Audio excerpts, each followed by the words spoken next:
স্বাগত জানাচ্ছি ইংলিশ সেন্টারের সাথে আছি হুমায়ুন কবির। অনেক অনেক ভালো লাগছে আবার আপনাদের হাস্যজ্জ্বল মুখগুলো দেখতে পেয়ে। আজকে আলাপ করব কারেকশন নিয়ে, আর কারেকশন থেকে প্রশ্ন করা হয় অ্যাডমিশন টেস্ট, বিসিএস এবং যে কোনো ধরনের কম্পিটিটিভ জবের প্রশ্নগুলোতে। Let's go.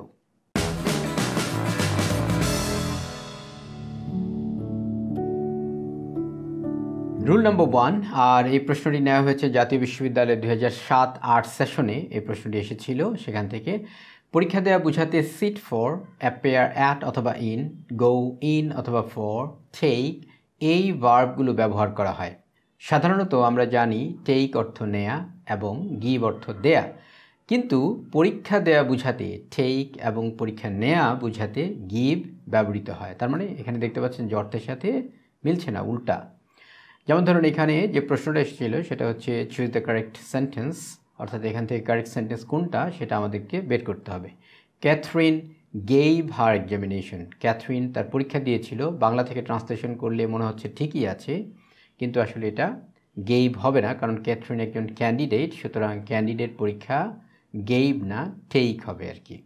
তো যাই হোক, গেইভ পাস্ট ফর্ম, পাস্ট টেন্সে আছে এখানে। Catherine has given her examination, Catherine তার পরীক্ষা দিয়েছে। এখানেও প্রেজেন্ট পারফেক্টে আছে, গ্রামাটিক্যালি ঠিকই আছে, কিন্তু অর্থগতভাবে ঠিক নেই। মানে বাংলা থেকে ইংলিশে ট্রান্সলেশন করলে মনে হবে ঠিকই আছে, কিন্তু ইংলিশে এভাবে করে বলে না। হার এক্সামিনেশন ওয়াজ গিভেন বাই হারসেলফস, এখানে গিভেন বাই হারসেলফস এটা ভুল আছে। এখানে হার হলে একভাবে চিন্তা করতাম, তাও গ্রামাটিক্যালি সঠিক, সেটা অর্থগতভাবে নয়।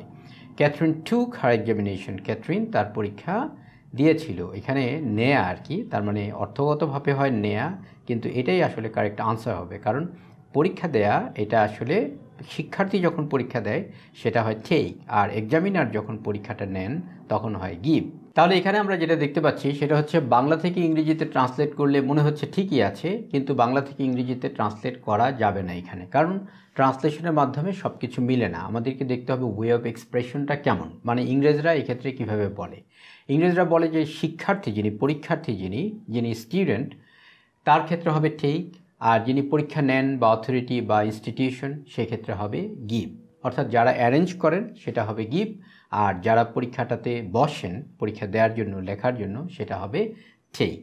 রোল নাম্বার 2, এই প্রশ্নটা একবার এসেছিল ইসলামী বিশ্ববিদ্যালয়ের 2009-10 সেশনে, আরেকটা হলো সহপরিচালক মাদক নিয়ন্ত্রণের, সেটাতে 2013 সালে। এই রুলটাতে বলছে ইনস্ট্রুমেন্ট বা যন্ত্র দ্বারা লিখলে উইথ, এবং এলিমেন্ট বা উপাদান দ্বারা লিখলে ইন প্রেপোজিশন ব্যবহৃত হয়। তাই কলম দ্বারা লিখলে with, R Kali, Chak, pencil ইত্যাদি দ্বারা লিখলে ইন হয়।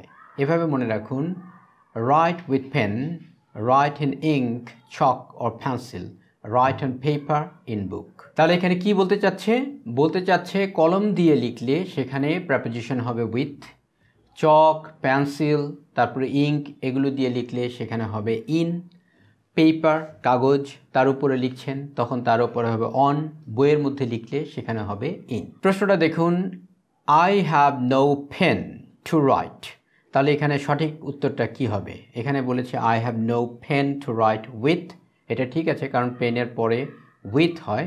I have no pen to write, এখানে মনে হতে পারে ঠিক আছে, কিন্তু প্রেপোজিশন নাই, কলম দিয়ে লেখা হতে সেখানে উইথ হয়, পেন উইথ, সেটা নাই, সুতরাং এটা হবে না। I have no pen to writing, এখানে টু এর পরে রাইটিং হবে না, ভার্বের সাথে আইএনজি করেছে, এটা হবে না। I have no pen to write is, তাহলে এটা তো হয়ই না। সুতরাং এখানে উত্তরটা হবে এক নম্বরটা, I have no pen to write with.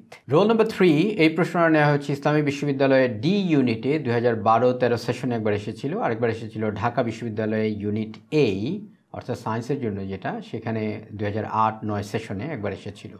রুলটা হচ্ছে কাস্ট, ভার্বটির পাস্ট এবং পাস্ট পার্টিসিপল ফর্ম একই, অর্থাৎ কাস্ট, তার মানে তিনটা একই হবে, কাস্ট, কাস্ট, কাস্ট। কাউকে ভোট দেওয়া অর্থে কাস্ট আ অথবা ওয়ান্স ভোট ব্যবহৃত হয়, মানে কাস্ট আ ভোট অথবা কাস্ট মাই ভোট এরকম ব্যবহৃত হয়। আর যখন দুই পক্ষের ভোট সমান হয় তখন যে ভোট দ্বারা ফলাফল নির্ধারিত হয় তাকে কাস্টিং ভোট বলে। অর্থাৎ এখানে যেটা বলতে যাচ্ছে সেটা হলো কাস্ট, এটা একটা ইরেগুলার ভার্ব, এই ভার্বটার তিনটা ফর্ম একই, অর্থাৎ কাস্ট, কাস্ট, কাস্ট। দ্বিতীয় কথা হচ্ছে কাস্ট, এটা ভোট দেওয়া এই অর্থে ব্যবহৃত হয় কিভাবে করে? কাস্ট আ ভোট অথবা cast my vote, cast his vote অথবা কাস্ট হার ভোট ইত্যাদি। যদি উভয় পক্ষের রেজাল্ট সমান হয়ে যায় সেই ক্ষেত্রে একটা ভোটের মাধ্যমে সেই ফলাফলটাকে নিষ্পত্তি করা হয়, সেটাকে কাস্টিং ভোট বলা হয়। Which sentence is correct? এখানে কোন সেন্টেন্সটা correct? He casted his vote for you, তার মানে কাস্টেড পাস্ট টেন্স করা হয়েছে কিন্তু এই পাস্ট ফর্মটা হয় নাই, কারণ এটার কোনো পাস্ট ফর্ম নাই, সুতরাং এটা হবে না। He offered his vote for you, সে বা তিনি তার ভোটটাকে তোমার জন্য বা আপনার জন্য অফার করেছিল। এখানে অফার শব্দটা হয় না, কারণ আমরা আগেই শিখলাম যে কাস্ট আ ভোট অথবা কাস্ট হিজ ভোট এরকম হবে, সুতরাং এটা হবে না। He cast his vote for you, তিনি তার ভোটটা আপনাকে দিয়েছিলেন, তার মানে কাস্ট হিজ ভোট, মানে এই যে ওয়ান্স বলেছে, এই ওয়ান্স দিয়ে এখানে বোঝাচ্ছে আর কি হিজ, হার, মাই ইত্যাদি এগুলো হবে। He dropped his vote for you, vote দেওয়া অর্থে ড্রপ, অফার এগুলো কোনোটাই হবে না। আর কাস্ট একটা ইরেগুলার ভার্ব, এখানে ইডি এগুলো হবে না, সুতরাং কাস্ট হবে। আর এখানে যেটা দেখতে পাচ্ছেন এটা হলো past form, he cast his vote for you. এখানে যদি প্রেজেন্ট হতো তাহলে এখানে কাস্টের সাথে এস যুক্ত হতো, যেহেতু নাই সুতরাং এটা পাস্ট ফর্ম, এটাই উত্তরটা হবে। রোল নাম্বার 4, এটা এসেছিল বরিশাল বিশ্ববিদ্যালয়ে ডি ইউনিটে 2014-15 সেশনে। এখানে বলছে সুনির্দিষ্টভাবে নির্ধারিত সময়ের পূর্বে অ্যাট এবং বারের নামের পূর্বে অন বসে, মাস বা বছরের পূর্বে ইন বসে। অর্থাৎ সময়, দিন, মাস, বছর সংক্রান্ত প্রেপোজিশনের ব্যবহার এখানে সময়ের আগে অ্যাট হবে, যেমন ধরুন অ্যাট 5, অ্যাট 6, অ্যাট 7 ইত্যাদি। যখন আপনি 24 ঘন্টা বুঝাবেন, কোনো বার বুঝাবেন, ফ্রাইডে, স্যাটারডে, সানডে, মানডে, 24 ঘন্টা যখন বুঝাবেন, এটা হতে পারে ধরেন 16th ডিসেম্বর, তাহলে 16th ডিসেম্বর কি? 24 ঘন্টা। 24 ঘন্টা যখন হবে তখন সেখানে হবে অন। যখন এটা উইক, মানে সপ্তাহ, মাস মানে মান্থ অথবা ইয়ার এগুলো বুঝাবে তখন তার আগে হবে ইন। এই হলো সিস্টেমটা। এখানে বলেছে চুজ দ্য কারেক্ট অপশন, কোন অপশনটা সঠিক? কাম অ্যাট 9, অ্যাট 9 ঠিক আছে, অ্যাট 9 o'clock ইন ফ্রাইডে, তার মানে ফ্রাইডের আগে ইন হয় না, সুতরাং এটা ভুল। কাম অন 9 o'clock, তাহলে অন 9 o'clock, 9 o'clock-এর আগে অন হবে না, এখানে হবে অ্যাট, সুতরাং এটা ভুল। ইন ফ্রাইডে এটাও ভুল। Come at 9 o'clock on Friday, তার মানে এটা ঠিক আছে। তার মানে 9 o'clock-এর আগে, সময়ের আগে হলো এখানে হয়েছে অ্যাট, আর ফ্রাইডের আগে হয়েছে অন, সুতরাং এটা সঠিক আছে। came at 9 o'clock ফ্রাইডে, তার মানে এখানে বলেছে came, এটা একটা ইম্পারেটিভ সেন্টেন্স। ইম্পারেটিভ সেন্টেন্স কখনো পাস্ট টেন্সে হয় না, এটা প্রেজেন্টে হবে, সুতরাং এটা ভুল। উত্তরটা হবে সি। রোল নাম্বার 5, এই প্রশ্নটা নেওয়া হচ্ছে 36তম বিসিএস এবং 27তম বিসিএস এই প্রশ্নটা এসেছিল। সেগুলো কি? এই রুলটা বলছে উৎপাদন প্রক্রিয়ার পর সৃষ্ট বস্তুতে উপাদান অপরিবর্তিত থাকলে, অর্থাৎ যদি চোখে দেখে উপাদান শনাক্ত করা যায় তাহলে মেড এর পর প্রেপোজিশন অফ ব্যবহৃত হয়, আর যদি চোখে দেখে উপাদান শনাক্ত করা না যায় তাহলে মেড এর পর প্রেপোজিশন ফ্রম ব্যবহৃত হয়। এখানে যেটা বলতে চাচ্ছে সেটা হলো যে একটা উপাদান থেকে যখন আরেকটা কিছু বানানো হয় সেটা যদি সেরকমই থাকে, সেটার উপাদানটা যদি সেরকমই থাকে সেক্ষেত্রে অফ ব্যবহৃত হবে। একটা উদাহরণ দিই, ধরা যাক কাঠ থেকে চেয়ার বানানো হয়েছে বা টেবিল বানানো হয়েছে। এখন চেয়ার অথবা টেবিল এগুলো কাঠ কি দেখা যায়? সেখানে দেখা যায়, সুতরাং সেখানে হবে অফ। ধরুন কাঠ থেকে বা বাঁশ থেকে পেপার বানানো হয়, কাগজ বানানো হয়। এখন কাগজের মধ্যে কি কাঠ দেখা যায়? দেখা যায় না, কাগজ তো সাদা, ধবধবে সাদা হয়ে যায় আর সেটা পাতলা হয়ে যায়, সেখানে কাঠ যে আছে বা এটা যে বাঁশ দিয়ে বা কাঠ দিয়ে বানানো হয়েছে সেটা বোঝা যায় না, সেই ক্ষেত্রে হবে from. Which one is a correct sentence? Paper is made of would, অর্থাৎ পেপার উড থেকে বানানো হয়, কাঠ থেকে বানানো হয়, সুতরাং এখানে অব হবে না, কারণ পেপারের মধ্যে উড দেখা যায় না। Paper is made from would, মানে উড থেকে বানানো হয়, ফ্রম বলেছে, এবার এটা হবে। এই প্রশ্নটা নেওয়া হয়েছে রাজশাহী বিশ্ববিদ্যালয়ের 2006-07 সেশন থেকে। Which one is correct? কোনটা correct? The chair is made of wood, তার মানে the chair is made of wood, এটা ঠিক আছে, কারণ উড থেকে যখন চেয়ার হয়, মানে চেয়ারটাকে যখন বানানো হয় তখন এটার মধ্যে কাঠের উপাদানটা দেখা যায়, সুতরাং এটা ঠিক আছে। তারপর আমরা দেখি the chair is made from would, from would এটা হবে না, যে উপাদান দেখা যায় না সেখানে হয় ফ্রম। আর বাই, ইজ এগুলো তো আসলে হবেই না, এটা তো ভুল সেন্টেন্স দেখেই বোঝা যাচ্ছে। The chair is made is wood, এটা তো দুটো ইজ আছে এখানে, কোনোভাবেই গ্রহণযোগ্য নয়। রুল নাম্বার 6, এই প্রশ্নটা এসেছিল সহকারী থানা শিক্ষা অফিসার 2006 সালে। রুলটা হচ্ছে কেউ কোনো ভুলের মধ্যে আছে বুঝাতে subject plus be verb plus mistaken plus in plus gerund plus extension, এই নিয়মটি প্রযোজ্য। এভাবে করে সাবজেক্ট, ভার্ব, অবজেক্ট বা এক্সটেনশন, জারান ইত্যাদি এভাবে করে মনে রাখাটা সো টাফ। সুতরাং এভাবে করে না যে আপনারা সেন্টেন্সটা দেখুন, সেন্টেন্সটা দেখলেই আমার মনে হয় যে আপনারা বুঝতে পারবেন কোন বাক্যটা সঠিক আর কোন বাক্যটা ভুল। Choose the correct sentence. Your mistaken hold this view, কি হলো? কোনো অর্থই তো এটা হলো না। ইয়োর মিস্টেকেন মানে ইয়োর মিস্টেক বললেও তো একটা অর্থ হতো, কিন্তু এটা এখানে বলেছে ইয়োর মিস্টেকেন, কিছুই হলো না, সুতরাং এটা বাদ। You mistake in hold this view, একটা জিনিস খেয়াল করুন, ইন হচ্ছে প্রেপোজিশন, এই প্রেপোজিশনের পরে ভার্বের সাথে আইএনজি হয়, সুতরাং এখানে এটা নাই, সুতরাং এই বাক্যটা ভুল। আর বাকিগুলো ঠিক আছে কি নাই সেটাও জাস্টিফাই করা যেত, বাট ওগুলো করার দরকারই নেই, কারণ প্রেপোজিশনের পরে ভার্বের সাথে আইএনজি হয়, সেটা এখানে নাই, তার মানে এটা হয় নাই, বাদ। You are mistaken in holding this view, you are mistaken তুমি ভুল বা তুমি ভুল করছো, ইন হোল্ডিং দিস ভিউ অর্থাৎ এই ভিউটা, এই মতামতটা ধারণ করাটা এটা আসলে ঠিক না, তার মানে এটা ঠিক আছে। এখন স্ট্রাকচারের সাথে মিলান, এখানে বলেছে সাবজেক্ট হলো, তারপরে বি ভার্ব মানে আর, মিস্টেকেন হলো, তারপরে ইন হলো, জেরান্ড হলো মানে ভার্ব প্লাস আইএনজি যেটা নাউনের কাজ করছে, তারপরে হলো এক্সটেনশন, তার মানে এখানে দিস ভিউ এটা। কিন্তু এই স্ট্রাকচার অনুযায়ী এভাবে সেন্টেন্স মনে রাখাটা সো টাফ, কিন্তু আপনি এখানে গ্রামাটিক্যালি সেন্টেন্সটাকে দেখলেই বুঝতে পারবেন যে কোনটা সঠিক হবে কোনটা ভুল হবে। পরেরটা দেখুন, you are mistaken to hold this view, এটার অর্থ দ্বারা এরকম, তুমি ভুল টু হোল্ড দিস ভিউ মানে যে ভিউটা এখনও সে হোল্ড করে নাই, করবে, ভবিষ্যৎ বোঝায়, সুতরাং এখানে এটা হবে না, মানে সে তো অলরেডি এই ভিউটাকে ভিতরে ধারণ করেছে, সেটাই হলো ভুল। যে ভিউটা সে অলরেডি লালন করে সেটা হলো ভুল, সেটা করবে সেরকম না, সুতরাং এই ডি নাম্বারটা এটা হবে না, কারণ এটা দিয়ে ভবিষ্যৎ বোঝায়। আর সি নাম্বার এটা অলরেডি যেটা হয়েছে সেটা বোঝায়। সুতরাং স্ট্রাকচার অনুযায়ী না যে আপনারা সেন্টেন্সের প্যাটার্ন অনুযায়ী যান, তাহলেই আমার মনে হয় যে খুব সহজ হবে, কারণ এই সেন্টেন্সের স্ট্রাকচার অনুযায়ী যাওয়াটা এবং এগুলো মনে রাখা সো টাফ, ভেরি ডিফিকাল্ট এবং দরকারও নেই। সুতরাং আনসারটা হচ্ছে সি। রুল নাম্বার 7, এটা হলো বরিশাল বিশ্ববিদ্যালয়ের ডি ইউনিটে 2014-15 সেশনে এটা এসেছিল। কি বলছে? ইন্টারোগেটিভ সেন্টেন্স বা প্রশ্নবোধক বাক্যে যদি WH কোয়েশ্চেন দিয়ে শুরু হয়, তাহলে WH কোয়েশ্চেনের পর সাধারণত টেন্স অনুযায়ী সাহায্যকারী ক্রিয়া বা auxiliary verb do, does, did, have, has, am, is, are, shall, will et cetera বসে, তারপর সাবজেক্ট এবং পরে main verb plus extension plus প্রশ্নবোধক চিহ্ন ব্যবহৃত হয়। আর যদি ইন্টারোগেটিভ সেন্টেন্সের প্রথমে সাহায্যকারী ক্রিয়া থাকে, তাহলে নিয়মটি হবে এরকম: auxiliary verb plus subject plus tense অনুযায়ী ভার্ব প্লাস এক্সটেনশন প্লাস প্রশ্নবোধক চিহ্ন। অনেক কথা বলেছে, আমি একটু সহজ করে বলি।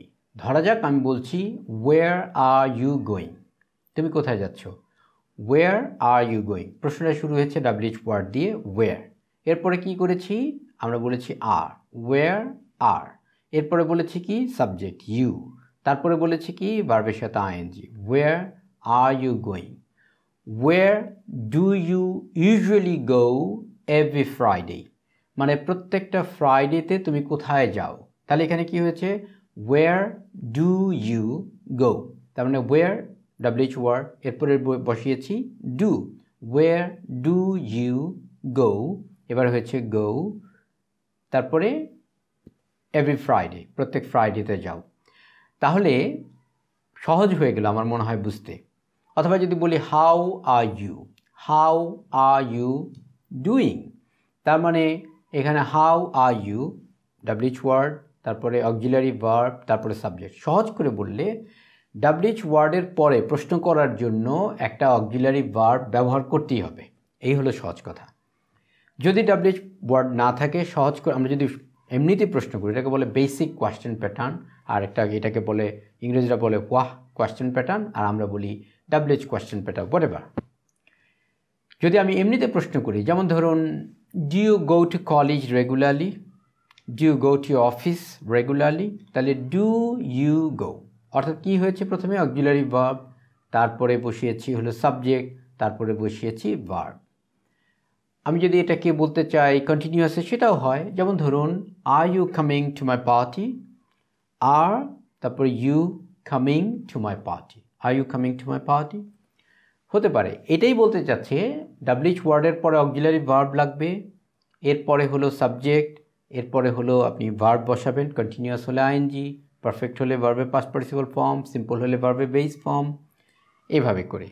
আর যদি আপনি ডাব্লিউএইচ ওয়ার্ড না থাকে তাহলে আপনি অক্সিলারি ভার্ব থেকে শুরু করবেন। এই find out the correct sentence. When did you arrive, when তারপরে বলেছে অক্সিলারি ভার্ব ডিড, তারপরে বলেছে ইউ, তারপরে বলেছে অ্যারাইভ, তার মানে এটা ঠিকই আছে।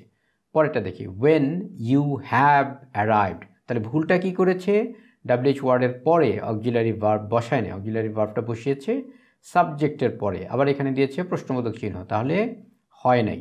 প্রশ্ন করার জন্য ডাব্লিউএইচ ওয়ার্ডের পরে আপনাকে অবশ্যই অক্সিলিয়ারি ভার্ব ব্যবহার করতে হবে, সেটা করেছে পরে, সে কারণে বি নাম্বারটা হবে না।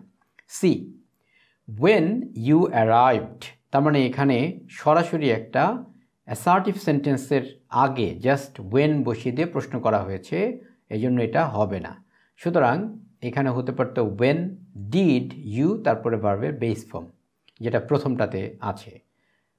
D number, you arrived when, তার মানে এখানে আবার ওয়েনটাকে জাস্ট শেষে নেওয়া হয়েছে, একটা অ্যাসার্টিভ সেন্টেন্সে প্রশ্নবোধক চিহ্ন বসিয়ে দেওয়া হয়েছে, হবে না।